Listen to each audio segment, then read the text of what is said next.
at least. The blue side usually informs more of what they want to be doing as far as target bans. Yes, some strong champions are usually taken away, but, you know, Maokai's a decent champion. A lot of teams are playing it, but it's, you know, not a specifically standard ban that we'd see on the red side. So TSM have a little more to play with here. Yeah, we just saw Phoenix1 actually ban Maokai on blue side before, showing that they don't really want to pick it. They don't want to have to, you know, deal with that in Hauntzer's hands, and TSM are actually doing the same. Yeah, we saw Rise again. That's another common sort of blue side ban. You don't always want to first pick it, but you don't usually want to give it away. This is the kind of ban I was talking about, though. Taking Varus away from Arrow. Yeah, and like Freak was saying, best Varus in the league at the moment. I would agree with him that Arrow is definitely right now showing that he's the best with that skill shot accuracy, the chain of corruption, hitting that time and time again, and then just the consistency in which he's able to land the piercing arrow on one person, let alone sometimes two, and chunk them out of the lane. Gives them a lot of room in the lane. Well, TSM, where are they going for this next ban here? Taking their time with it, certainly. Actually, I'm going to go with Jay, so want to keep that out of Phoenix1's hands. This leaves kind of Rise as the ban that was on Phoenix1's side that isn't taken away here. But Phoenix1 also kind of know that we probably should ban Rengar. So if Phoenix1 ban Rengar, I'm curious to see if TSM want Kha'Zix or they want Rise, because they will not get both, depending on what happens here in the last one. Some people are okay with giving up Rise because of the fact that they can play Cassiopeia into it and have an okay time. But the Realm Warps that Bjergsen was able to pull off, you either leave both up and you get Kha'Zix in return for the Rengar, and there you go. Yeah, and that's the trade they're going to make here. I kind of like these bans from TSM. Phoenix1 waited a long time to kind of make their bans happen. I think they were debating what to do here, but this is an obvious first pick Rengar for TSM. Phoenix1 don't have either Camille or LeBlanc to take, but they can do some other things here as well. I think it's an interesting trade for Phoenix1 because of the fact that if Rengar is banned, they take Kha'Zix, and then you're left with things like Rek'Sai and a little bit down the tier list, Lee Sin, etc.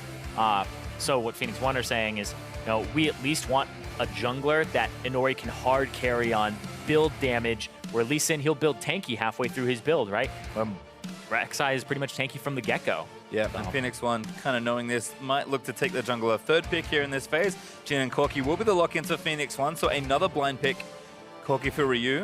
Rise, of course, not available, but Cassio looked just fine, at least in the lane for Bjergsen. Maybe the map mobility isn't really as there. It's a little unsafer to go into those side lanes, so we'll see if Bjergsen wants to adjust his pick, but he's got pretty deep pockets as far as champions go, and TSM do have some more picks to make here. Seen a little bit of this. We'll see if Shen is the next pick for Hauntzer. This could be a TSM teamfight composition with an Orianna coming through as well as the Ashe. I think the Orianna would be what they would want to gravitate towards in that mid lane. It does okay into Corki, and then you have the ball composition with the Rengar jumping in. Well, hand seems pretty forced for Phoenix1, though I like what TSM are doing. Again, mid laners, particularly Bjergsen, and the role in general right now has a lot of champions you can fall to. They take the Kha'Zix, which they kind of have to, because TSM will 100% use a ban on it if they don't take it. Yeah, very much so. Definitely in that top tier, that top echelon of junglers. And now the bans begin towards that mid lane here in Phoenix1. What do they predict is coming out? Because they don't have to ban supports if they're first picking their support. 10 seconds. Phoenix1, I mean, Adrian's also been playing lots of Nami, which is pretty different. So maybe he doesn't care that much about the support echelon. Syndra's going to be banned here at least for the first one. So I think what they do is you ban mid laners if you're Phoenix1, then you first pick, or first round in your second phase, your top laner because you see the Shen, and then you pick your support knowing what you're going up against. Could be the Zyra. Expect another mid lane ban to come through here. Yeah, Phoenix1 probably going to keep picking on Bjergsen for a little while longer. And TSM, they banned the Tahm Kench again. It's good into the Ashe. It's also good with her, but yeah, all right, predicting them to play it. And there's that expected Orianna ban. They were able to smell it there. Figure out, okay, they want to play the Orianna. They want that ball delivery system with the Rengar. And there's Gangplank banned again, so... Good into Shen. Yep, that makes sense. Taking that one away from Zeke, who, like you mentioned, did have that in their Game 3 win last year versus TSM when they played that series. But what's the pick here for Phoenix1? If you want to go really hard, you pick Fiora, or you pick Nautilus if you're just going to be, you know, tank top. You could pick Poppy to try and stop the Shadow Dash and also the Rengar jumping in, but the Nautilus just has more lane priority. Hurts the immobile AD carry as well, so is he going to take tank v tank this time as far as the matchup goes? And TSM banning one support at least, kind of leaving this pick pretty late. Of course, they have to round out their team comp here, so they'll finish off the draft, but kind of interesting to see what Biofrost wants to do on support. And then, of course, how we finish off that mid laner as well. So where is TSM going? Looks like Karma for this pick. Just going to run down the clock. Make sure they have maximum time to let the draft fall in. And then what's Bjergsen's pick here? He knows his mid lane matchup pretty much assuredly it's going to be that Corki for Ryu. Does he go back to Cassio?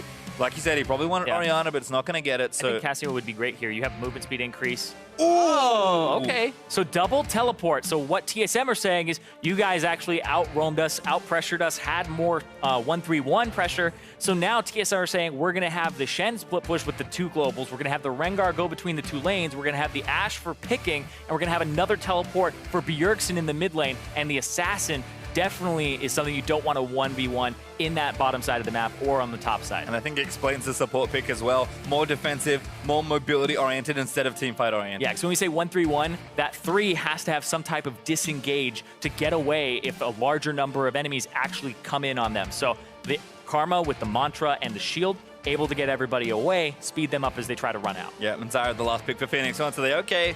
Pretty obvious what the plan is there. I mean, they can't see the summoner spell, so they've got a pretty good idea of what's going on.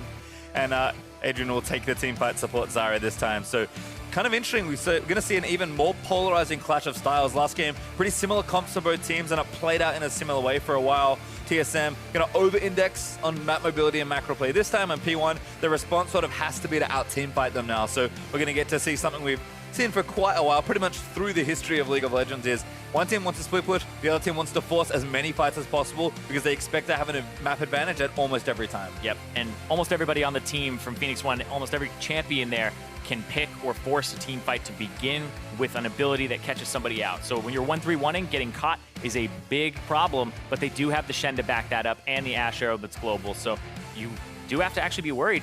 For both teams, nobody really comes out of this draft being like, all right, we got a way better composition to play to in terms of win condition. But I think TSM's angle is a little bit easier to actually execute on. Normally, I don't say that about 1-3-1s, but 2 teleports, an Ashe arrow, and another global that gets you in definitely makes that quite easy. Yeah, so Phoenix1 has pressure. Yeah, certainly do. And if TSM felt tested last game, kind of being run around the map, they're going to feel that even more so. So interesting comps. I think junglers, as always, going to have a look in. A little more passive as Svenskeren on the rec site in game 1. Inori runs it back with the Kha'Zix. But Rengar is the champion that is not often let through. They certainly aren't going to give it to Inori. Inori has played against it a number of times. So P1 say, we've won game 1. Maybe feel comfortable giving you this one. And if Sven can have a big Rengar game, that's huge. Because there's a reason it's almost always banned on red side. And Rengar has some great comeback as well. If he's able to, get off the ground, that's great. He can snowball. But if he gets behind, I mean, he's not completely out of the game at almost any point. Certainly not. Svenskeren, we'll see what he can get done here. Lots of farming in the early stages of level 1, so I don't expect the early game to be filled with too much action, but we'll see if either team changes their tune. Bjergsen's just having some fun, dancing around. Everyone's just hiding in bushes right now for TSM. Both teams fanned out, making sure they can see whatever's going on. And looks like Adrian's not too far forward either, so seeds won't spawn in that further part of the lane. Biofrost camping that bottom bush for now.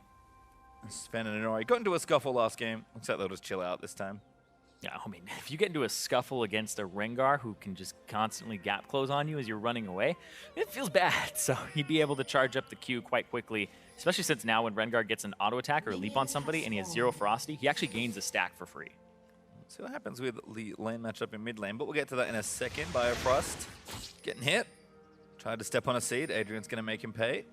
That plant will wear out. And there's another one again. Feels bad, man. Get your garden stepped on. Oh, man. Ruined my day. Speaking of gardens, oh, poor Blasco. Still, the top side, we see it typically leashed because of the fact that you want to posture in the bottom lane like that, rush level 2. And with the jungle spawning a little bit later at 140 instead of 137 in patch 7.2, we will almost never see bottom side leashed unless there's a special occasion of an invade or you have an Ivern. Biofrost winning the early trades though, and actually do have a Doran's Blade here for WildTurtle. Longsword for Arrow, which is to be expected, but it was into Ashe. That's the reason people started doing it. Ooh, plants everywhere, Turtle.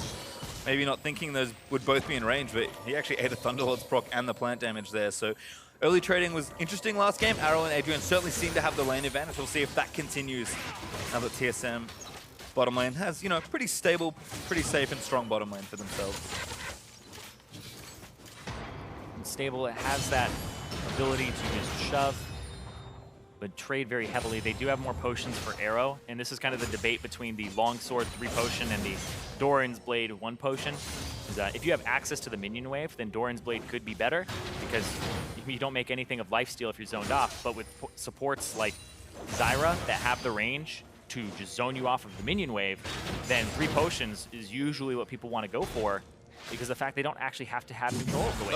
Oh my god, he wants to fight it in half. Doesn't have red buff though, and Inori's just going to leave. He dipped out of vision, he's going to try to get the slow. Bjergsen zoning away, but that's a flash from Svenskeren. Ryu now fighting it in, and he's flash over Svenskeren. W is enough healing, needs a little more. There's the auto attack for Ryu, and first blood as Bjergsen dies back in, but Ryu stays alive. Biofrost here though, good little roam, but Adrian's also come up. This could be a disaster early for TSM, but Biofrost backs away. Ryu makes it out, and he has the blue buff on top of it. Bjergsen still has priority here though, because he has the fact that he has the flash, and he also has the TP, so he'll be able to come back. But Svenskeren, oh boy.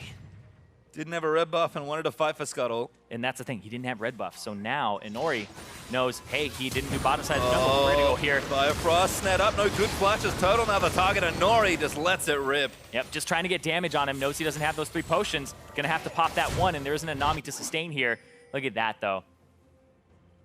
I mean, he's trying for it. No, he's like, yeah, I'm taking this Scuttle Crab. What are you doing about it? Oh, he saw the ferocity fall off. That's what made him turn. He saw the 4 ferocity in the stacks of Svenskeren, where Rengar is his most powerful, actually just fall off, and he's like, all right, I'm going in. No fear. Inori against Svenskeren and Bjergsen as a combo, he does not care. He's just going to play the game the way he likes to play it. And like we said, he's a known Rengar player, was playing it last year, and now Rengar's completely in vogue. If there's ever a player that's going to notice the little things like that in those skirmish situations, it's going to be Inori. So Sven, he thought he was out, I think, with the W heal, but not this time. And that's a pretty big advantage early on for P1. They get the first blood. They're about 500 gold ahead, and Turtle and Biofrost are still dealing with Zyra plants. Yeah, constantly having to deal with them. Mid lane, though, Ryu, it comes back with a Hex Drinker. So making sure that he's just got a good matchup up against Bjergsen and Inori. Ducking in and out of the brush, just pushing him away. This is the weird thing. He doesn't even have priority mid lane. Ryu is at the turret, and Bjergsen's like halfway up the lane. He's still pushing up. That is actually crazy, because you could be punished very heavily for that, but he doesn't care. Yeah, it's the right move.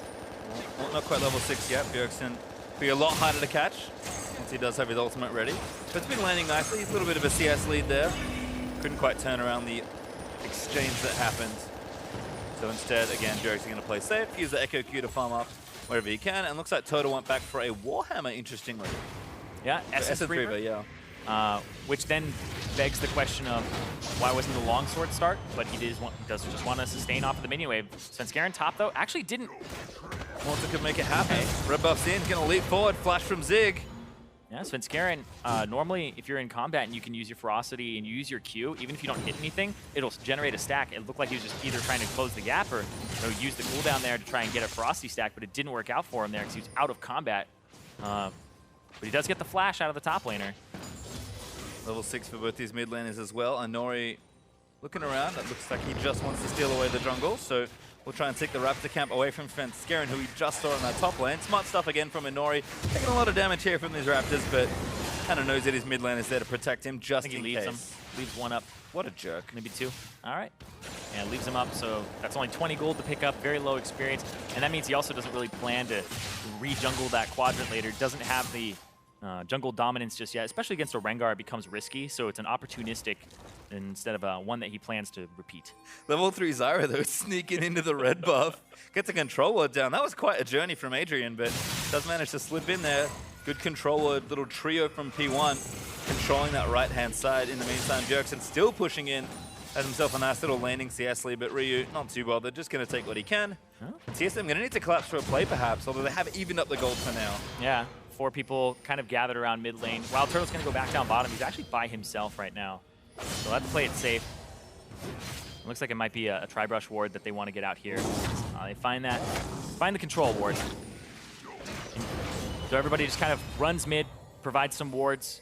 Zig, he's going to have to slow. I didn't see what happened, but guess who got taunted into a turret? Yep. It was Zig. It might just be just the fact that the Shen does so much damage with the grasp and the percent HP of the Q. And if you're able to interrupt the Q, then Nautilus just kind of has a long, slow, sluggish journey back to the turret. So if he gets pushed out of lane again, no teleport. The last 2 times that's happened to Zig. It's kind of the Some of the things about Shen that feels a bit strange, but I think if you play a lot of him, and Zig, you know, we saw game 1, very experienced top laner on the champion, he's actually surprisingly good in lane. Yeah, he's actually quite good in lane on these tanks, but this is a matchup that's not working out for him, and Inori counter jungling the blue when his top laner doesn't have priority, and his back and his mid laner doesn't either. This is just... And evolving right there. Yeah, I can't tell if this is just like he saw Svenskeren on the other side of the map, or if that's just he has the instinct of he's going to be on that side. It's just the timing. I saw an exclamation mark ping from TSM. Like, clearly a little unhappy. Svenskaren's like, come on, man, this guy's in my jungle. That's my job. I'm the Rengar. This isn't supposed to happen. Happening right now, Inori just had such kind of a good flurry of jungle performances. Maybe recently against Dardoch wasn't too happy with himself, but this game certainly against Svenskeren, who arguably was the best jungler coming into the split. They're trying to get him back now. They're trying to say, hey, you took our blue buff on top side. We're getting control of yours on the bottom side here. Rengar ulti, who they want. It's actually Bjergsen leaping onto Inori. That's going to force the flash. Arrow goes wide, but good attempt from Turtle, forcing out the summoner. Yep, but they also got Bjergsen's summoner for that as well. So he flashed to try and get the stun, and Inori had to flash the wall. Does the open up.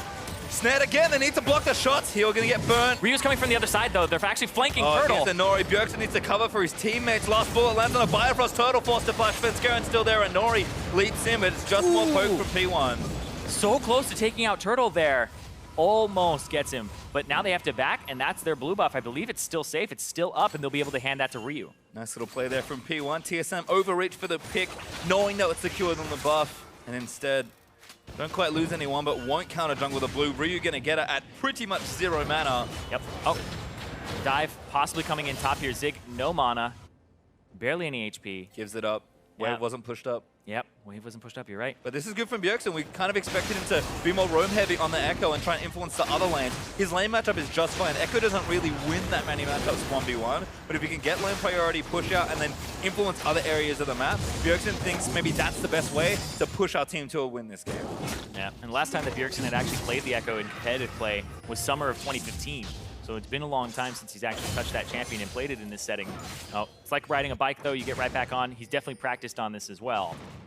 Again, talking about deep pockets, Bjergsen is one of the players with very deep mid lane pockets. Well, you can't do a pocket pick with him because he's like, it's all the champions. But I do think that this teleport will be coming into play more frequently as the game progresses, of course.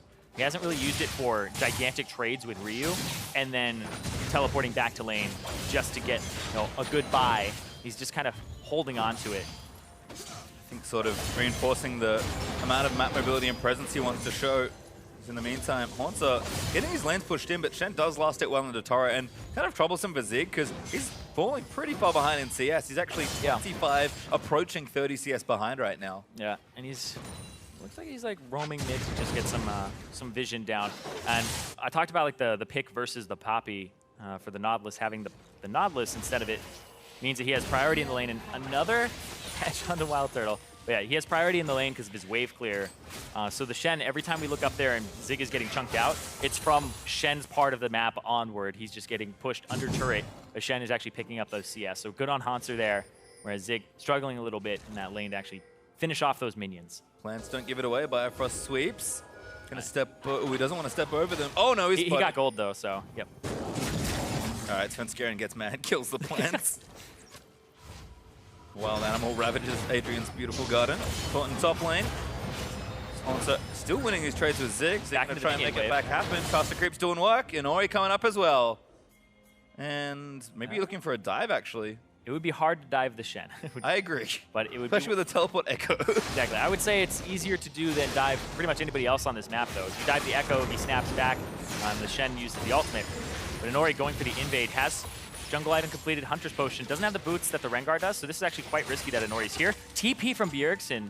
I believe, no, yes it is. TP from Bjergsen. They're trying to collapse on Inori because he's spotted from the Rengar ult. I like this play a lot. Inori getting chunked already. They can't still see him though, and now Ryu's actually running with the package. Bjergsen gonna get stand united in. Hauntzer gonna join him. Ulti's away, and actually gets a kill fade away onto Inori. Yeah, and I said it earlier.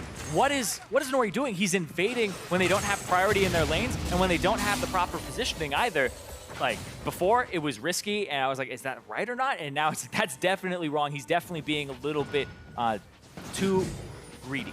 Yeah, greed is the right word for it here. As Bjergsen Had 3 people in his lane briefly, but he'll collect a CS as Arrow and Adrian were moving in to respond to the play. WildTurtle. Oh, TP from behind. He's actually running towards the other side, away from the Nautilus. Doesn't have too much else to do. Biofrost going to try and get away, but Depth Chart's going to be committed. That should be a kill for Adrian. Flashes in for the snare. Biofrost down. Where's Turtle? Oh, he hits the dodge away. Execute. Well done, WildTurtle. The only time that you can actually say kill yourself and it's not Flame. He got away with it. Make sure that he dies to the turret. Doesn't give away gold, but he does actually give away a death timer because of the positioning. And now it's a race for that first turret. Inori on the top side.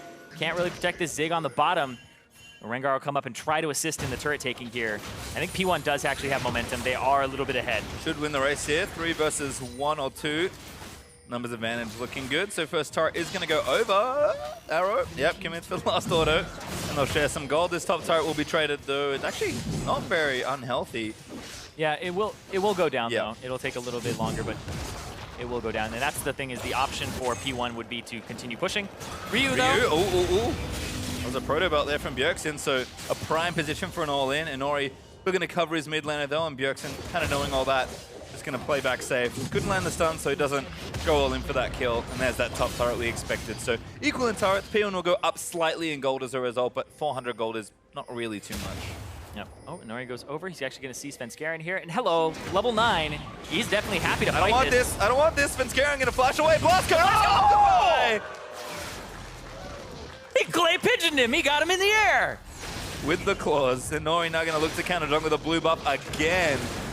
Svenskeren's Rengar just hasn't been able to find too much here. Inori, I mean, Kha'Zix is the big 1v1 jungler. We know there's a rivalry between the champions, but Inori's won every exchange. Yeah, he's like, oh, level 8, I got this. Jumps in, so much damage, and is forced to actually use it. And the way that that works is the Q actually just registers and starts no matter what. That's why he can actually do some things like Q and jump away and do a double jump.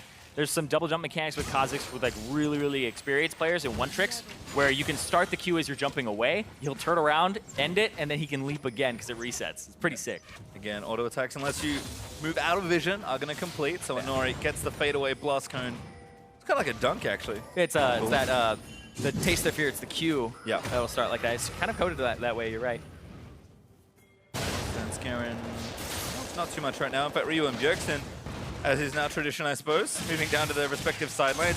Much better setup for a side lane mid laner this time for Bjergsen. I joked, I think on Friday, about side lane Cassio from Ryu, which did work out for P1. But Bjergsen just feels comfy here. Maybe look for a dive. Actually, Hauntzer's going to join him. Flash forward, Stand United ready. There's the total. There's the exhaust is down as well, but that should be enough for the kill. And there's Svenskeren to clean it up. Yeah, the Rengar comes through. They're going to try to get this turret and actually get an advantage here for TSM, but they're just going to push it out. It was a deep dive, but no punish. Good response there from P1, but TSM are grouped together for the Ocean Drake that's up now. Might have to take that objective instead of the turret they may have wanted, but P1 going to be down a man for 15 seconds. Okay, so Turtle actually comes through. It looked like Jhin Arrow was possibly thinking about opening up on him. This may be a full-on. Ooh, Inori going to be the taunt. That's a kill for Hauntzer. Stranglethorn's committed, only knocks up 2. That should be Drake TSM. Yep, and there's no chance of a smite steal there, so they actually just back off. All 5 members of TSM able to actually make a great macro play there. Turtle shoved up the mid. The bottom was an engage from Bjergsen onto Ryu, but he had people collapsing. The Stand United. This Shen, we're seeing it more and more. It is so popular now because of the fact that those double globals. It's so funny whenever Shen is out of the meta. You're just like, why? The macro potential of him is just so good. He covers options like no other top laner. Well, it's looking good in both the games we've seen it so far. And it's good to see TSM being more proactive on the plays. Bjergsen calling for the dive mid lane with the help from Hauntzer. These are the sorts of plays they can make. You're right, exactly. You were talking about how, be a little bit more aggressive.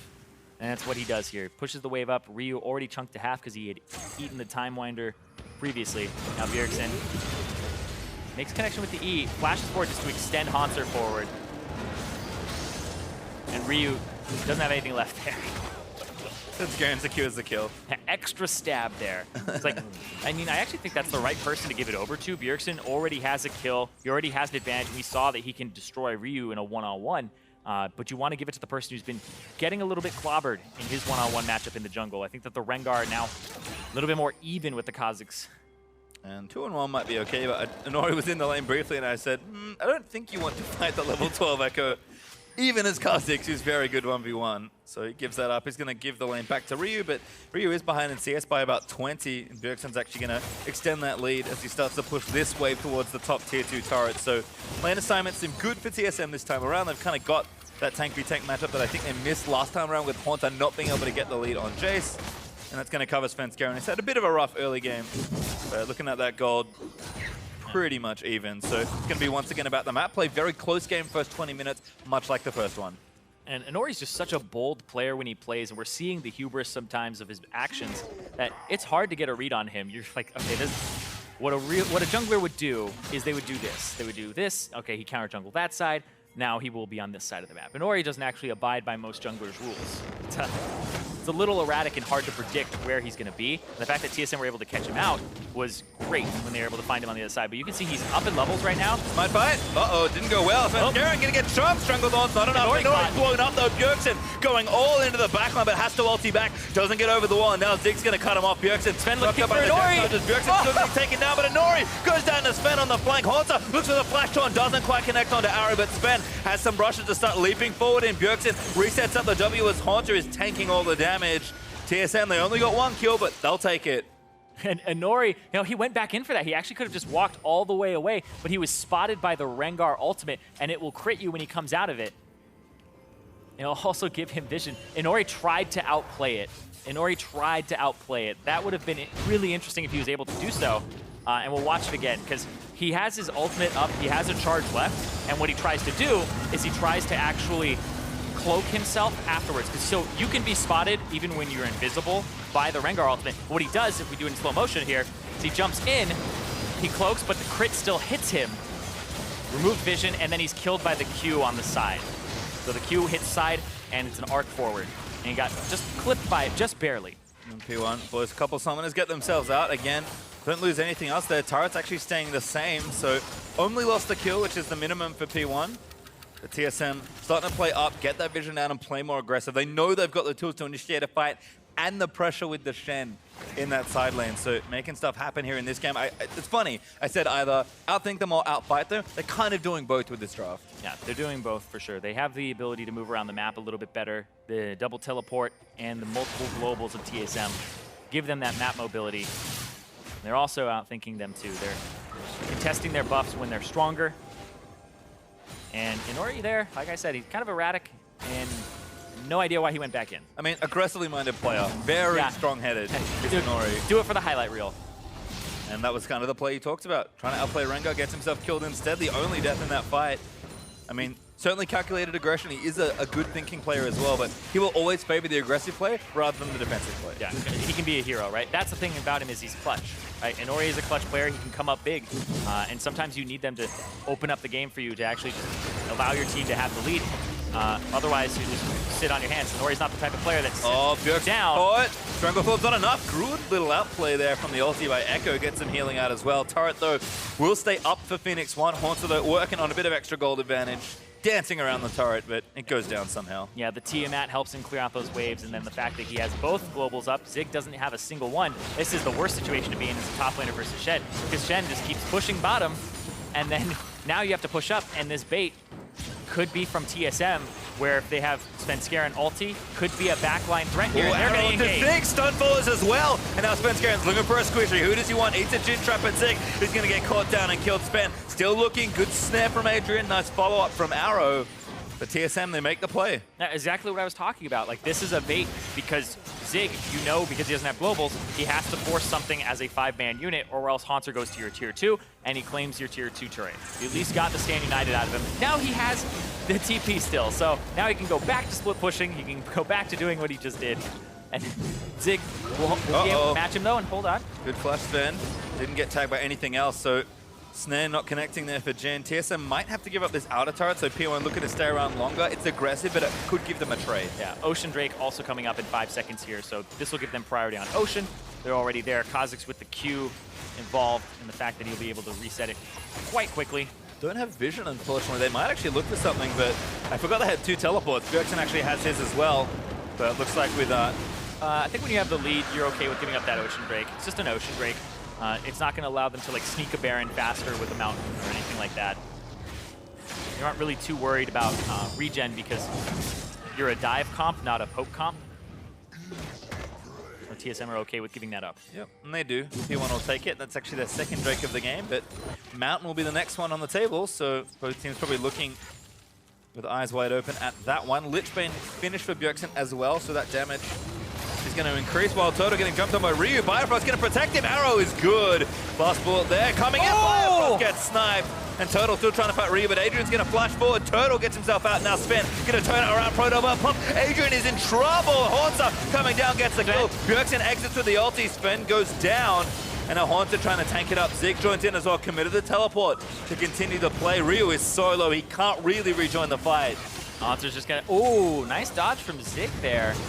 Bjergsen still wants it though, gonna dive. Inori's coming in. Ulted. That's a mistake. Arrow gets one. Hauntzer locked up. That should be two there. Inori stays alive and shuts down the top laner. Like you said, when presented with an option, if it's safe or if it's gonna be aggressive but could get you killed, Phoenix1 are going to take the aggressive option. They're not going to sit on their hands. They're going to try to make the game theirs and wrest it away from TSM and trying to do a Baron. Yeah, Ryu again just stuck around and now going to look for this Baron. Inori takes out the crab. Zig's very tanky, able to make sure that happens. And Bio has to try something. Hook misses. Biofrost with good poke, but Arrow flashes in. Adrian's going to cut him off with a pass. Arrow now on a rampage as Biofrost, the only one really on this P1, a forced off Baron. But TSM keep getting killed. Exactly. They have to get off the Baron, though, because Svenskeren came back up. Svenskeren has ultimate, and so if he would be able to get there quite quickly with the extra movement speed. Ryu, it doesn't matter who he's going after. He doesn't care. He gets arrowed in the face. That arrow's just accuracy. Biofrost is on the backside of the turret because that's where he was forced to go, and so he doesn't have much room to actually operate. Adrian goes down here, but Arrow in the middle of the fight has the crit up, hits Svenskeren, finishes him off, reloads, and he's actually just right up in front of everybody. Zig provides the peel with the movement speed slows. Bjergsen tried to chase Ryu at the back end of that fight. Hauntzer also looked for the tank, missed that taunt, and it continues. But this is awkward because they had the Ashe E go through, so it may have given them a false sense of security that they could kill them. But Zig's ultimate there, the knock-up, hitting both members is what allowed them to have the CC to turn. It looks like Svenskeren almost got caught there by, I believe, the Jhin ultimate, as Arrow has that on cooldown. Yeah, Hauntzer helping him out though, manages to commit his ulti to shield him and ward away the rest of P1. P1 though, didn't get the Baron, but they are going to continue to try and push down this mid lane and even up that turret situation and the gold situation. Yeah. I don't think TSM can really do much here. Exactly. P1, they're making these bold moves and they're getting a bit off of it, getting back into the game, but they're still down in turrets because of the composition. Ekko now on the top turret. He has the Lichbane. He'll do a lot of damage to it, and it's hard to answer him with a Corki. So now they're trying to get multiple people here. He may have to TP away if they keep going up there. Baron also a threat. You can see the pings for TSM. Wondering if they're there, maybe looking to take it. Hauntzer will move his way back down here, blast himself over, and get lanes pushing. I mean, this is kind of where TSM's comp can come alive. P1 needs to play them carefully around the map because Shen, he pushes waves well with the tier map. It doesn't take turrets that well. Ekko does both. Yeah. Well, I will say now that he has the Titanic Hydra, he's doing a lot of damage to these minion waves, clearing them out. That Titanic Hydra active will actually clear out caster minions. When you hit a melee minion, it'll go through and actually just obliterate the wave instantaneously. And it's an auto attack reset for the turret too. So there's a little bit more threat now coming out of that Shen, who you can see is 2 levels up because of the fact that he just gets to split push the whole game. He gets to be a little bit more fed and have these CS falling into his pocket. He's almost 100 up too. Bjergsen, you can see, just demolishes that wave. 2 Qs and an E. Able to take that down. He'll recall though and leave Ryu with the wave that's coming towards that tier 2 turret. Mountain Drake up in a minute 55, so another tension point about to open back up, and some pretty big objectives on the table. P1 again sticking arrow mid, clearing up whatever farm they can find that's safe, and there's still a turret behind, but the gold is even between these two teams. And when we look at where that gold is, a lot of it is on that Shen. So he's got a lot of armor now. He's got a lot of, he's very fed. You can see Hauntzer, most gold in the entire game. He's doing really well for himself, but that's not the damage. That's not the people who are going to be obliterating the back line. Whereas Arrow has a decent amount of the gold for Phoenix1, sitting at 4-0-1 himself. Down in CS, but he's been making those picks. He's making them worth it too. Yeah, and you can see, Hauntzer now pushing in towards that tier 2. Bjergsen is stuck around to really continue to push that wave forward. TSM are forcing a lot of pressure in the longest possible pass on these side waves. In fact, Bjergsen looking for an all-in here. Yep. You gotta split them up. Yep. Split them up, 1-3-1, and then collapse And it actually opens up great opportunities for the team fight that comes in afterwards, because the Ekko wants to enter and have that backline fight. So the disadvantage, though, is that with the 3, you don't really have enough people to go and ward safely. So you can see P1 actually have complete vision on that left-hand side. It looks like Rengar's trying to chase someone down. Ryu's got the package. Arrow pops the Edge of Night, and no arrow forthcoming from WildTurtle. Svenskeren hunting, but does not find prey. So that was for seeing if there's anybody on the right side between Zig and where the mid lane is, because the Drake is about to come up. It's a Mountain Drake, and this is the one that people really want to fight for. If your 1-3-1 gets a Mountain Drake, that's a huge boost in the power that they have in just continuing to 1-3-1. Even if somebody dies, they'll take the turret much faster. They'll be able to actually pick it up. And we'll see what Phoenix1 decide to do with this, because this is a bit of a situation where you could really make a misstep here, and it could cost you the Drake, cost you the Baron. They have wards all over Baron. They decide to go after Hauntzer here, who's actually been pushing a little bit too far forward. No vision, and Inori's going to find him. There's the knock-up, there's the snare. Arrow ulti hits Inori, that's nice. And now Bjergsen's down as well. They turn it around. Very impressive collapse from TSM. And that arrow is what they needed there. WildTurtle coming up big with that shot. Ryu looking for Sven. Sven heals back up. Yep. And now with the jungler down, TSM say, screw the Mountain Drake. They want to actually blow the game wide open, try to go for a Baron here. Side of control in their favor also, but Ryu's being a nuisance poking them as they move towards the Baron. TSM going to have to do this pretty decisively. Arrow doesn't have the ultimate either, so he'd have to get up close. Adrian's going to walk up, try to get access to the pit. Total no, he might get 1v1, 2v2. Zig Dash United could help him out. TSM have to turn around. Adrian's going Arrow who's getting launched on by Svenskeren. TSM pull up the Baron at the last minute and take out Ryu. Hauntzer shut down Arrow as well. Zig gonna fall. TSM might get it all. And TSM, they're low, but they take down 3 members plus Inori from before. Adrian is now one of the members of Phoenix1, who's in range to try and do something here, but it is going down swiftly. It's about 500 DPS though, so we have about 10 more seconds before this goes down. That's enough for Inori to get in there. Oh, Arrow hits one! He's in the pit! In the pit! Trying to steal, they need to stop DPS, they do! That's Baron TSM! They stop the DPS like you said. He's the only one hitting it. Inori cannot get it, and it goes over to TSM. We talked about big breaking points. This is the breaking point of the game. Yep, Adrian had used the ultimate previously. Arrow had used the ultimate. They have to walk up. They can't snipe people like Svenskeren out. Arrow has to flash away there. And Hauntzer, I said maybe he's not the guy doing backline DPS, but right there, he definitely was. No, big points there for TSM. And you can see that catch really put them in a bind. And that arrow from WildTurtle came up big. Smart force from TSM. Kind of got everything. Got the jungler, went to Baron, forced the fight, and got the fight and the Baron. That's maximum for TSM, and now they're in such a strong position. They have a lead that P1 kind of had in Game 1. They won their big Baron fight. They're going to take the Mountain Drake as well. And now in position to look to close out the game. They're not there yet, but 5,000 gold ahead with this lead. Looks good.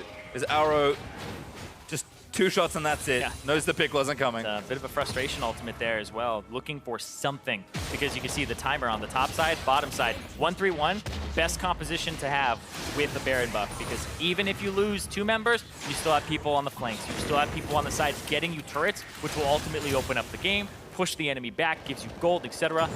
It's definitely worth more than kills. So all TSM kind of had to do is just brainlessly 1-3-1 and collapse into occasional 4-1s, and then they'll be able to get these outer turrets. Well, if it should be simple, let's see how good it looks. TSM in a position to move the game forward and force another third. They've had an awful lot of 2-1 victories, despite how good their records All of their victories are 2-1. That's correct, actually. Their only loss is an 0-2. Yep. TSM, all 2-1 victories. Phoenix1, on the other hand, though, all 2-0s. Been looking good. Turtle shoving the wave out, and looks like the team is going to stick together maybe a little more. Inori, he's a prime candidate for an Ashe arrow. None forthcoming just yet. Bjergsen did take the top lane tier 2, so 4 turrets to 2 right now with mid lane being worked on, and even Hauntzer on the Shen with a lot of help from Baron is also a threat on the structure. So TSM doing exactly what you said, collapsing in all 3 lanes. I also said brainless, too. Really, they just have to push up, and you'll get objectives here. And it's one of the best compositions for it, because you just constantly buff up all of the minion waves. And sure, you could do that with any composition to split up 1-3-1, but the fact that it is a normal 1-3-1 composition with teleports, with ways to reinforce and collapse if you want to do that. So you get to kind of run the other team around the map, get chip damage here, run to the bottom, get the chip damage there. So you get to keep all 3 waves in your favor. Bjergsen actually went for the turret. He gets himself hooked, but the parallel convergence is there. Rolls his way out of it and gets healed as well by the redemption arrow. Finds Zig. That's not the target they really want, but Arrow, he's out of bullets and he didn't do that much damage. Yeah, and you can see the whole time, Hauntzer's pushing waves into the bottom side of the map. Svenskeren? That's something. He's got a, on top of a ward. Like, back to mid. yep, and back them around. Just keep rotating. That's all they need to do. Bjergsen now pressure topside. The three have to be careful. TSM, though, back away. And this is exactly how TSM want to execute on it. Baron buff, not too much left. They need to do a bit more damage, but yeah, Hauntzer's doing work. And this is the problem. Just pulled apart across the map. Even in your base, which is a very tight space for you to walk through, you still struggle to defend all three lanes. Yep. And Phoenix1, they now stare at TSM with a 10,000, almost 10,000 gold lead here. About 8 for themselves. The Baron buff is gone, so a little bit of a sigh of relief for Phoenix1. But the pressure is still on. They can't let up that much. No, they can't. But all things considered, not losing an inhibitor turret is really good when you play against a Baron out team that's 1-3-1ing you with a comp meant to do it. So good defense there from Phoenix1. I will say, still behind pretty dramatically, but TSM need an additional step now to end the game. Usually, you break an inhib in one of the inbounce waves, you take the next big objective, and then you just push in and win the game, either from the fight or just having the Baron empowerment minions or the Elder Dragon empowerment helping you. Now TSM need another break in the game to push themselves into that final step. So a little further away than maybe they'd like, but still in a very strong position. Yeah, the minions will definitely not be as tanky for them to actually continue to push up, but they definitely have the waves and they have the levels. So they have the 1v1 potential where Nautilus is never going to kill the Shen. The Ekko is never going to get killed by that Corki unless something goes really wrong for him. And especially since he has Zhonya's now on top of it. And Bjergsen's just been having a wonderful game. And so is Hauntzer.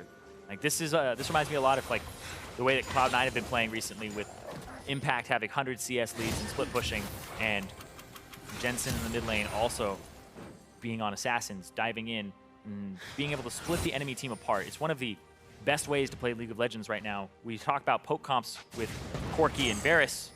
This is the other way. Split them up, play them like a fool. Just go for turrets over and over. Bjergsen? Aggressive, doesn't pop any cooldown though. Feels comfortable-ish. Oh, Svenskeren though. He's got a flash, does do so. The rest of TSM gonna run away. It's Hauntzer working on Zig, but... Yeah, Zig has to take damage there or else the minions get to the turret and then Hauntzer just hits the turret and ignores him. So it's a right to stand that far forward and take a little bit of a beating. TSM can't get anything done though. They're gonna recall, heal back up and kind of put their eyes to the next major objective. Elder Dragon 115, Baron 126, so 10 seconds or so behind them. Teams are going to have another big choice to make. Which objective do they want? Whereas the vision and what happens on the execution of taking the buff. And they have Mountain Drake, so TSM will be able to take it a little bit sooner. And they have the luxury of continuing to 1-3-1 with their globals and then collapse on whichever objective they really want to. So Phoenix1 could actually be the ones to start an objective to try to get back in the game. But I think it's going to come down to TSM will be there first, and Phoenix1, if somebody missteps from TSM's side, they will try to make a pick, but making a pick against the Shen is becoming more and more close to impossible here. And I think it feels the same way for the Ekko, and the other side is that Bjergsen can kill you if you try and challenge him. Shen's going to annoy you, but Bjergsen's actually going to take you down with the Ekko. So again, they've picked for it. They're now going to reinstate the 3-lane pressure.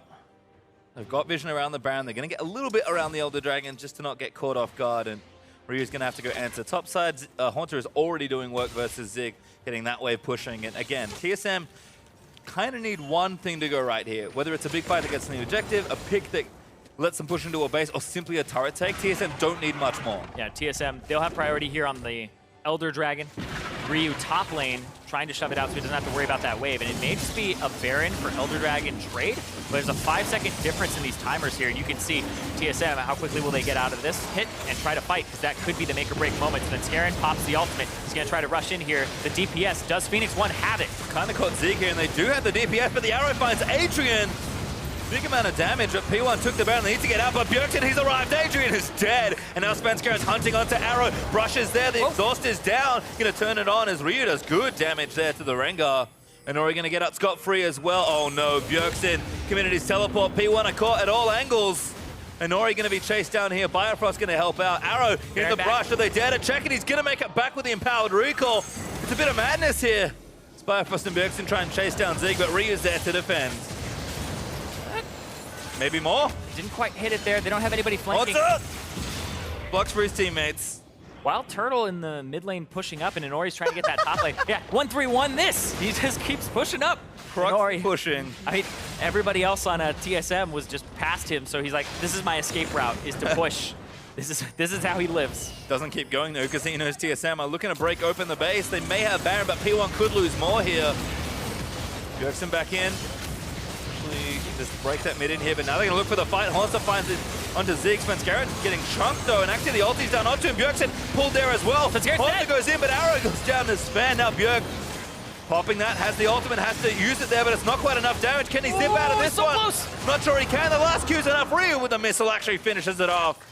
And TSM, they don't get an inhib and they lose a couple. But those are 50-second death timers. P1 now have wave priority in mid, top, and they could get into bottom if they wanted, but I don't think they do. You want to get this middle inhibitor, that's our tier 2 turret, sorry. So flustered by that, because it's just the turnaround there. Svenskeren is just playing so aggressive when they can see him. You'll usually use the ultimate of Rengar to zone in that situation because you're going to get the turret. You don't have to kill them there, but the Elder Dragon also is close to wearing off for TSM. And this is going to be P1 pushing all the way down and trying to get this inhibitor before the respawns come through. Yeah, Baron giving over is actually a huge mess for TSM, and keep in mind, that Elder Dragon take was not intended to be a trade. But TSM instead kind of mess up the portion of their next push. They get a couple picked off and they lose mid-inhibitor, whereas that was TSM's plan in that last push down mid lane. It's a bold call as well from Phoenix1 to just recognize, okay, the timer is just off enough that we would be able to get the Baron. And TSM, instead of pulling some people off of Elder Dragon early, they decide, okay, leave everybody there to DPS it down as fast as possible. It's just funny to me how many carries are on a lot of these teams now. You mean we see damage from supports. Look at Adrian there in the Zyra. We've seen like multiple marksmen on a lot of teams in the poke comp. Seen full damage or close to junglers as well. It almost feels like in some ways teams are relearning their average Baron timers for taking, because Barons are melting left, right, and center. We've seen like snuck Barons, trader Barons. They're just falling so fast. I think teams are still adjusting to that change. Yeah, and you saw that Adrian just barely got caught, and everybody else had to kind of use their gap closers, get over the wall, flash over the wall, and get out. Where that DPS was a little bit deceptive because Ryu also had package, and he just packaged over the Baron, so the Baron was taking the intense amount of damage. It actually is a large amount of damage that the package does when you're on top of it. The ratios are pretty crazy. Comparable to Rumble ult, certainly. So oh yes, good usage there for Ryu. TSM, though, have managed to push their way back up towards this left side of the map, and Zig could be the target. They're going to ping on the wave they've got going, but Baron up for a smidgen longer. She just drops there for P1. Arrow finds Adrian. Rengar wants to pick. Bjergsen wants in as well, but he gets stunned up. Now they're staying united there, has to pull it away with the ultimate. And here comes Arrow, going to look for WildTurtle. Hauntzer needs to be body blocking. There's the second shot. Yeah, but Svenskeren off on the right side, going to go after the turret, try to take it down, try to get access to the inhibitor here. No luck for Knife Cat. That turret's still standing, but the rest of TSM are coming. Sven gets to be out from under that first CC with the W, and now Hauntzer is going to frontline it. TSM going to look to break here. They get it. Bjergsen wants in. He's going for Ryu. Damage is good, but Bjergsen doesn't have anything left. He gets blown apart by Arrow. Zig loses his GA, but it's 4v4 right now. No, 5v4. Yeah. Only killed the fake part of Zig. Yep. Bjergsen ended up going down there with a 1,000 damage crit there from Arrow from what I saw. That was a lot. Just a ton of damage from that lethality build. That's the thing, you don't have to build that crit on Jhin. He's got that fourth crit. Just treat it like he has 25%, right? And it does missing HP on top of it. That's an insane amount of damage there when he's ignoring so much armor from Svenskeren. Let's find out, because that looked pretty messy. It's like 1,100 from what I had seen. But we'll see it again here. Bjergsen jumps in. Damage onto Ryu, gets exhausted. Yep. I don't even know if Inori got an assist on that. I don't. 11:25. He died before Nautilus Ultimate had the chance to CC him. Oh man. Oh, sorry. Ignores the armor of Bjergsen. I said Svenskeren, but it was Bjergsen. Yep. Well, that hurt. Insane amount of damage there. Bjergsen back in 5 seconds though. TSM did not get an inhibitor either. They've got 2 ones ready and open, but unfortunately they're the only one with an inhib down right now that will be respawning in a minute or 2. Yeah, the TSM have to start worrying about the next Baron buff, and Elder Dragon 5-6 minutes after that as well. P1 have kind of pulled the game to a point where even though TSM are up in gold, as always, as the game gets later, that gold lead starts to diminish in importance and how much it matters. So that value's going down, and P1 feel like they're in enough control that they might actually win this game. Yeah, P1, we're approaching 6 items for a lot of members. And looking at the items as well, Zig, I like that he went for the locket. He went for the instantaneous shield to make sure that nobody gets blown up by Svenskeren or Bjergsen. And I think that's the right choice here, because you don't want the Kha'Zix building it. You don't want this to happen either. Zig lost his GA, might lose his real life this time around. Zig still getting snared up, but P1 in to defend. Adrian going to try and turn it on with the Stranglethorn's big ult. He's not going to find anyone. No, Adrian's getting jumped over to Inori. Around the other side, he's going to find Ryu. Bjergsen trying to stay alive as Svenskeren. Awfully low, goes down. Bjergsen lives with Hauntzer, still fighting 1v5. Redemption trying to come in to heal him. Spirit's Refuge just big heal there as well. Hauntzer, how are you alive? Gets himself slowed down, but he's out of the cone for Jhin ultimate, and everyone on TSM and P1 magically live. And Hauntzer is just being a brick wall right now versus Phoenix1. That looked like it was going to go so sour for TSM, where Bjergsen got caught and Svenskeren got chunked out. Bjergsen didn't really have the ultimate available afterwards and just barely got out. All right, TSM, they keep a lot of their summoners in that exchange, so they'll have that advantage if a fight's going to break out again. I thought maybe they were going to go back for a double TP re-engage, but have to deal with the side waves instead. Baron is up in 15 seconds, though. The teams will need to be prepared for that objective. And there isn't an Elder Dragon to pull TSM away from this one, so Phoenix1 are ready to fight it and looking to fight it. Oh no. But Bjergsen, this is the move that Inori likes to make. He's going to try and win this 1v1. Bjergsen with a big shield is going to get himself away. Still has teleport ready. And actually Sven's going to find himself caught out. He tried to pick off Arrow.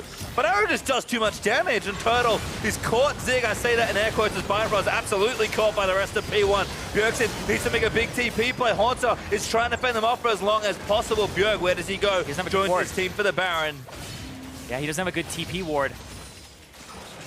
Hauntzer just forcing them away from the area, though. He's so tanky. Yeah, he's actually ridiculously tanky. He's basically a raid boss now.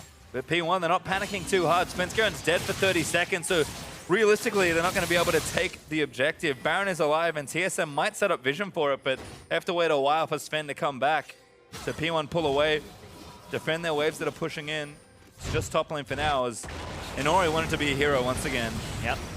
A lot of damage comes through there, but flashes away and then collapses on Svenskeren to the... Oh my god, Arrow just... Okay, Arrow with the blast cone to, I believe, get a little bit out of range there. And then Biofrost out of position as well, and no GA left. And back of the pit, Ryu and Inori both in there. You know the Valkyrie has a long... Oh, Arrow killed them. They're actually going to see them, but I think the Baron's going to die. They're not in there in time, and that's a Baron over. Very sneaky from Phoenix. They're fast, though. They're very fast. Bjergsen has extra movement speed, and Svenskeren is tracking them. Not going to find them, though. They'll make it back safely. They'll be spotted by the wave, and now Adrian going to get jumped on stage and added in. Hauntzer needs to make it happen. That's a good route. Adrian could be taken down. He does, commits his ultimate and loses his life.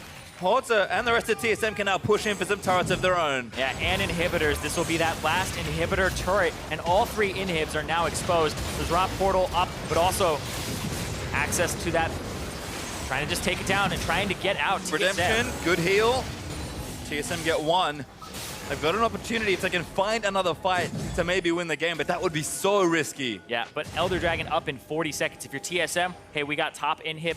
Adrian is down for 25 seconds. We have time to siege a little bit more, maybe get another inhibitor before he's back up with the numbers advantage, and then we have the ability to get that Drake, but now they're just zoning from the top. Inori knows where Svenskeren is, and he's providing pressure onto Arrow. All right, that's the only other inhib TSM can take. P1 have done a good job shoving down the bottom lane minions, so TSM will have to back quickly to get to the Elder. Do they just maybe stick around, try and find a pick, and then take it? I think you stick around and go there, because if you back, you give up control, and they can walk straight to it, and now you actually just contest them actually getting vision of the area in the first place.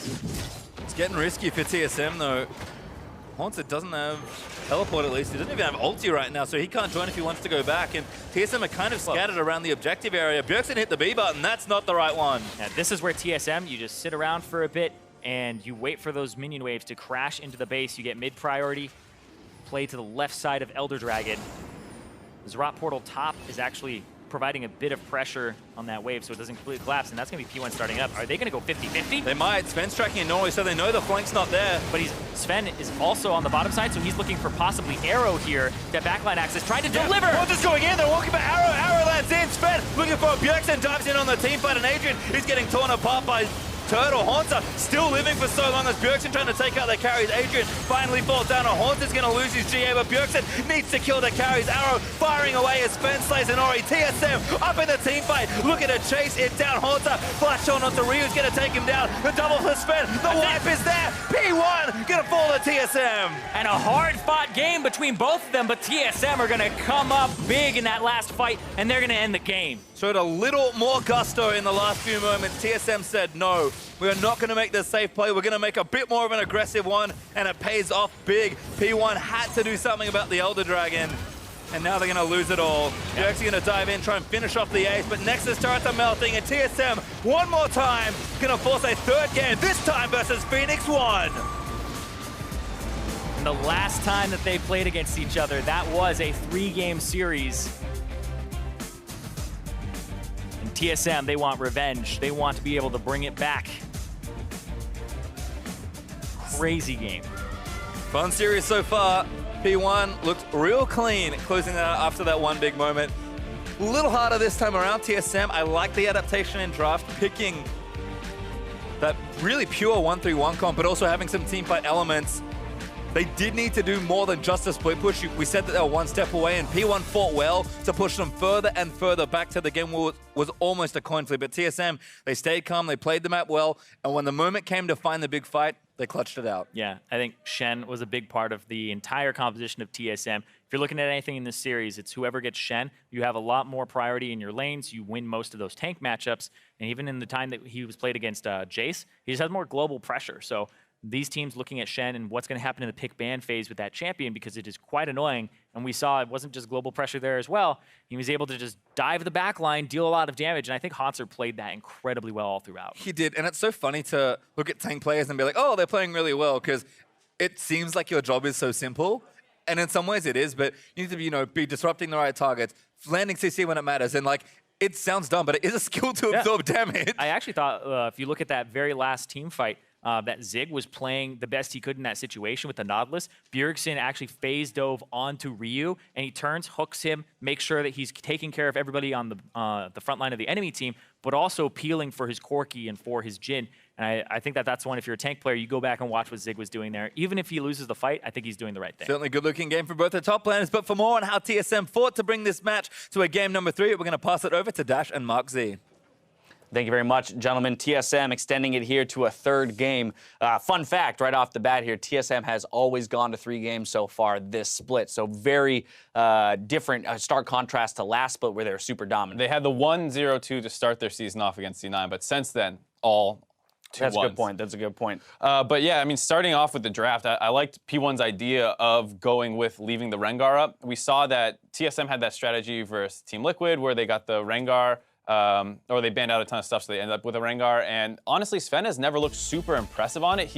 It's still Rengar, so it does stuff in the game, but it's not a dominant Rengar performance like we've seen out of some other players. Right. And the way the draft played out was kind of weird because there was the Varus blue side ban, which means Jin's the next priority AD carry, and it wasn't like the traditional OP trading that you see when you leave a Rengar up. Right. But ultimately, I wouldn't say like it was a horrible decision. No, absolutely. And both of these team comps definitely have multiple ways to win. We've got the tanks up front and whatnot. But the gold graph here is really what interests me and kind of the story that it tells for the entire game.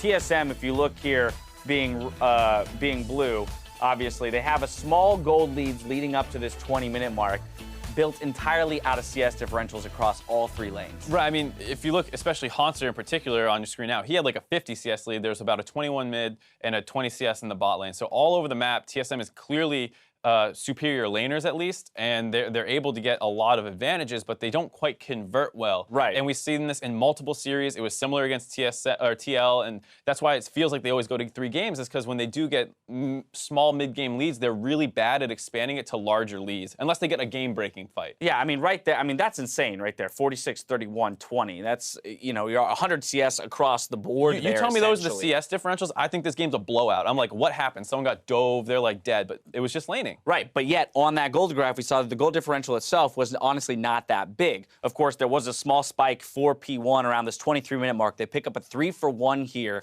on the back of a TSM kind of overextend, maybe a little bit too much of a... Right, so basically P1 starts this fight out, and it's not the cleanest thing. They're going to be able to pick off Biofrost because Turtle's, kind of juking around with the Ryu there. But then TSM collapses with this 1-3-1 comp that they have. Svenskeren closes in, Bjergsen closes in. We see the TPs coming in as well.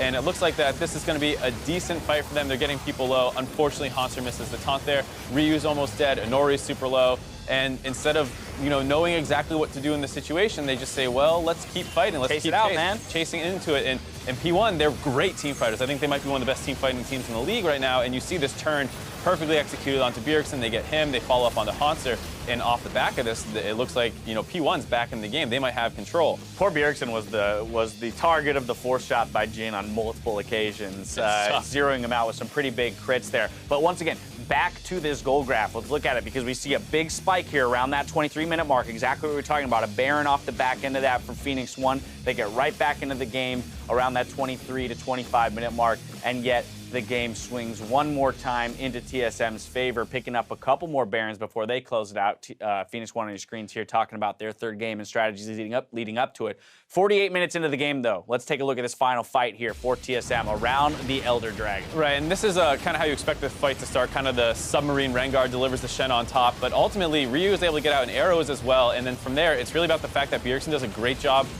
putting threat on the back line while Turtle's able to sit and kind of hit the front line of the other team. So here, he's zoning out Ryu, arrows, putting a lot of shots on the Hauntzer, who is a beast in every team fight. His Shen's always an extremely strong one and tanks a ton of damage.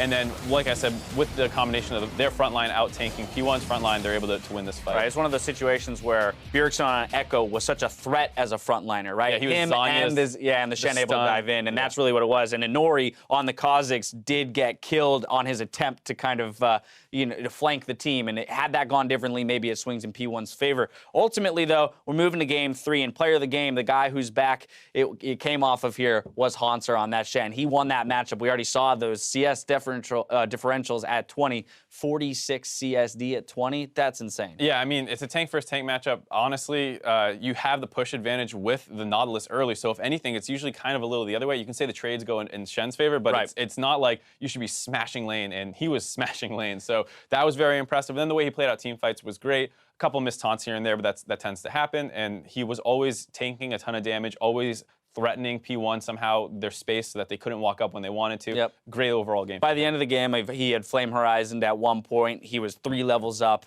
on Zig at one point. So just an extraordinary performance out of him. TSM, they tied up 1-1. Meet us back here in a few to see the conclusion of P1 versus TSM. Don't go anywhere. You're watching the North American LCS.